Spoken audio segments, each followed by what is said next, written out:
À chaque bip, je vais lever la main. OK? J'essaie d'être coordonnée. Du coup, si vous êtes en retard sur 3 fois, c'est-à-dire que si le bip est là, le bip a sonné, vous êtes là une fois, une autre fois, vous n'êtes pas arrivé au plot, au bout de 3 fois, le test est fini. Okay. Alors bonjour, moi je m'appelle Arménie Nancy, je suis stagiaire au comité régional en e-sport Martinique. Et du coup, aujourd'hui, on a mis en place un test afin d'évaluer du coup la fonction cardio-respiratoire des joueurs. Donc là, ce que vous voyez, c'est qu'ils font un test dans lequel ils doivent faire un 8. Et en fait, il y a des paliers, différents paliers. Et en fait, à chaque but que vous entendez, ils doivent rejoindre le palier supérieur. Et ensuite, on va du coup connaître du coup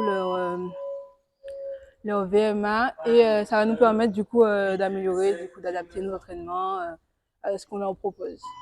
Donc ces tests-là, on fait ça assez régulièrement. Celui-là, il est vraiment spécifique, adapté aux personnes qui sont en fauteuil. C'est pour ça qu'on leur fait faire le test. Et comme vous voyez, c'est un petit peu compliqué à mettre en place, parce qu'on a surtout plusieurs personnes qui ont du mal des fois à comprendre. Le plus souvent, c'est mieux de montrer, mais des fois, faute de temps, c'est des trucs qui sont assez difficiles du coup Alors, à mettre même en place. les enfants peuvent participer à cette initiation.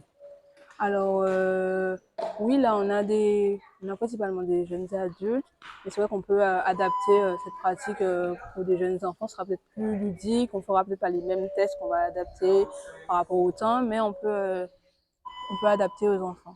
Alors, avant-dernière question, pourquoi tu as choisi cette formation? Alors, moi, de base, je suis gymnaste. J'ai commencé quand j'étais petite. Après le bac, il fallait que je choisisse une orientation. Vraiment, STAPS, c'était inattendu. Et finalement, j'ai bien aimé. J'ai découvert du coup l'activité physique adaptée. Et du coup, depuis ma licence, je suis sur ce cursus-là. Donc, j'ai été diplômée l'année dernière de ma licence. Et j'ai essayé de continuer en master pour pouvoir me baser vers la conception de projets. Et, euh, et du coup, le comité régional du sport, c'était mon premier choix. C'était vraiment une institution que j'avais envie de connaître et d'apprendre le fonctionnement. Qu'est-ce qu'on peut te souhaiter pour 2023? Eh bien, bon courage dans les études et dans mon master, voilà. Alors, comment tu arrives à gérer tes études et ta passion qui est de donner des cours à ces personnes dites à mobilité réduite, Alors, je sais pas vraiment qui par sont rapport porteurs d'un handicap maintenant?